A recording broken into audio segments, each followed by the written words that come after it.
farol que me guia, é a luz do meu caminho.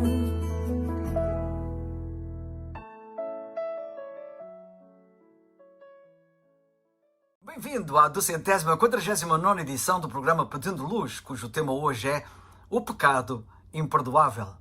A Bíblia fala em pecado imperdoável e são muitos os que têm receio de o cometer. Existem até pessoas internadas em hospícios, instituições mentais, por pensarem ter cometido este pecado.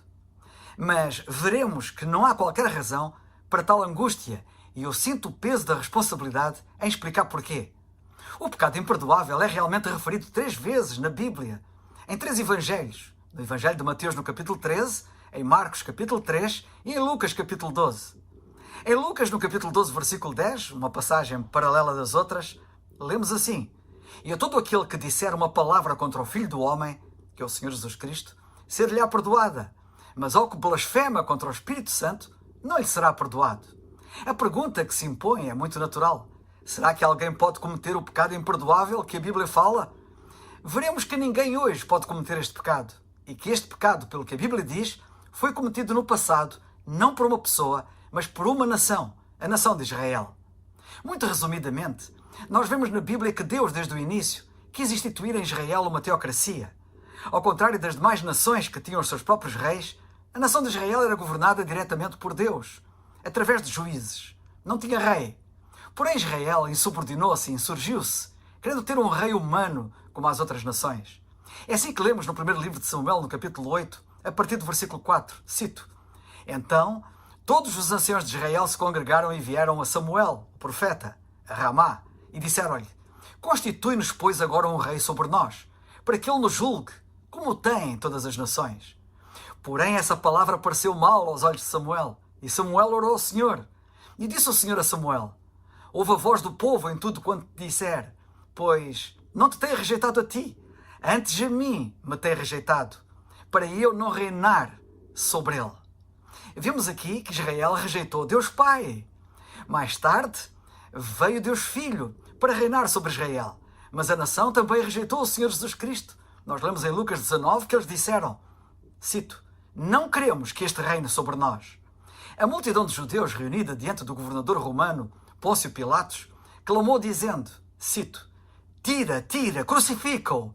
Os soldados romanos zombavam dele como rei e vestiram-lhe, para esse efeito, um manto púrpura e colocando na sua cabeça uma coroa de espinhos. Até mesmo pessoas que assistiam à crucificação, dizem Mateus e Marcos, blasfemavam dele, meneando as suas cabeças. Blasfemavam, nota bem. Pedro, após a crucificação do Senhor Jesus Cristo, e depois de ele ter ressuscitado, disse aos principais de Israel: Seja conhecido de vós todos e de todo o povo de Israel, ele é a pedra que foi rejeitado por vós. Vemos aqui que eles rejeitaram, então, Deus o Filho, o Senhor Jesus Cristo, blasfemando dele. Mas como o Senhor lhes tinha dito, todo aquele que disser uma palavra contra o Filho do Homem, ser-lhe-á perdoada. E assim foi que aconteceu. Quando o Senhor Jesus Cristo agonizava na cruz, rejeitado, ele disse ao Pai: Pai, perdoa-lhes, porque não sabem o que fazem. E assim foram perdoados pelo Senhor, recebendo uma nova oportunidade.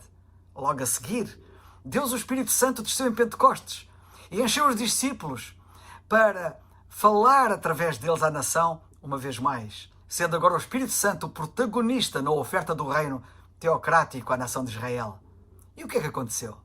Vejamos o que Pedro lhes disse em Atos 5, 32 e 33, cito: Nós somos testemunhas acerca destas palavras, nós e também o Espírito Santo, que Deus deu àqueles que lhe obedecem. E ouvindo eles isto, se enfureciam e deliberavam matá-los. Agora rejeitavam também o testemunho do Espírito Santo, e a sua rejeição agudizou-se, quando em Atos 7, depois do Espírito Santo lhes falar uma vez mais, desta vez por Estevão, estes apedrejarem este servo de Deus até à morte. Antes de morrer, Estevão disse-lhes: Homens de dura cerviz e incircuncisos de coração e ouvido, vós sempre resistis ao Espírito Santo. Assim vós sois como os vossos pais. Israel acabou assim por pecar também contra o Espírito Santo, ao rejeitar o seu testemunho relativamente ao reino teocrático.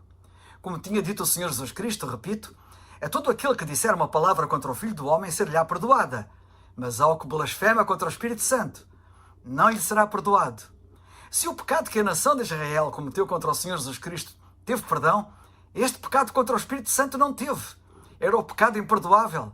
Como resultado, Deus logo a seguir, em Atos 9, salva aquele que viria a ser o apóstolo dos gentios, o apóstolo Paulo, suspendendo os seus tratos com a nação de Israel. O pecado era imperdoável, dando-lhe a Paulo a dispensação da graça de Deus que vigora atualmente.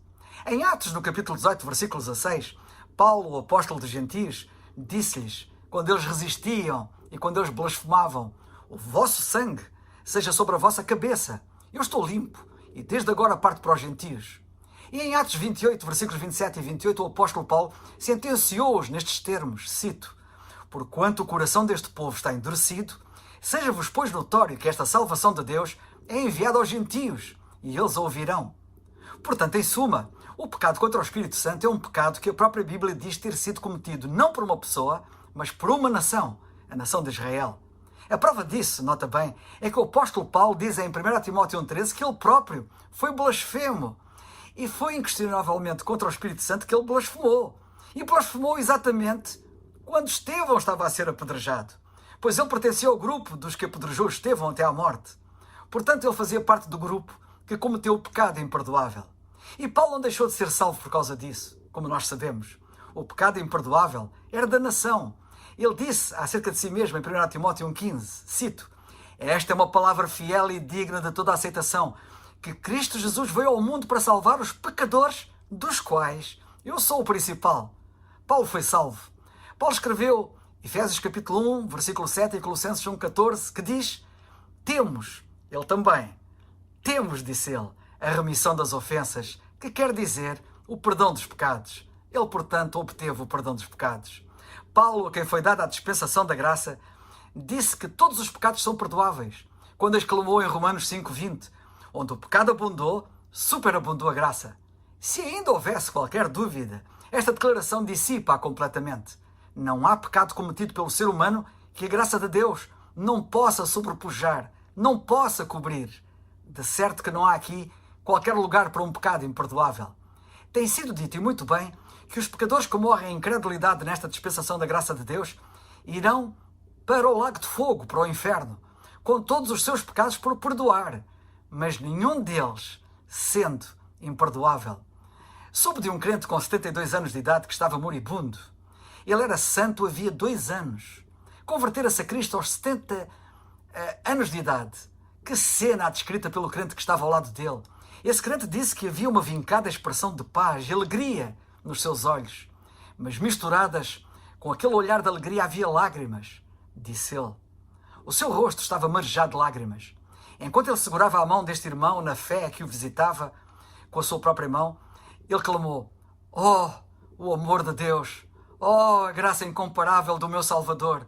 Só de pensar, continuou ele, só de pensar que Deus poupou a vida deste blasfemo, deste profano e deste perverso infiel, até que uma noite, há 2 anos atrás, o Senhor Jesus Cristo me salvou maravilhosamente pelo seu precioso sangue, quando eu tinha 70 anos de idade. Ele havia aprendido por experiência a verdade do que a Bíblia diz, a saber que todos os que nele creem em Cristo receberão o perdão dos pecados pelo seu nome.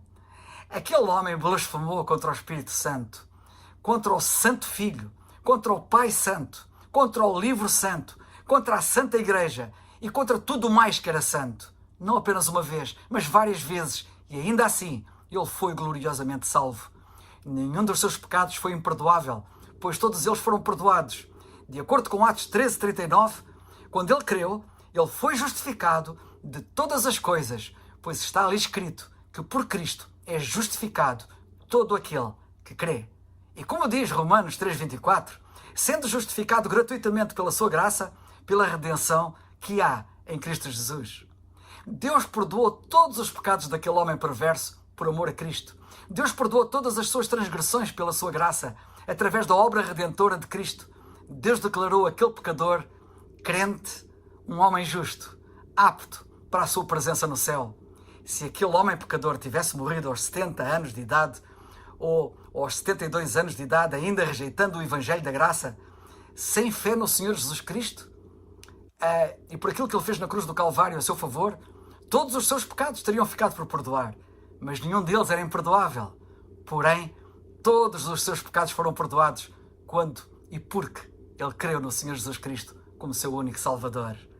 Cristo confiou ao apóstolo Paulo a dispensação da graça de Deus, como lemos em Efésios 3, 1 e 2. Sob esta graça admirável, superabundante, muitos pecadores foram condenados à perdição eterna por a terem desprezado ou recusarem crer em Cristo como seu único Salvador.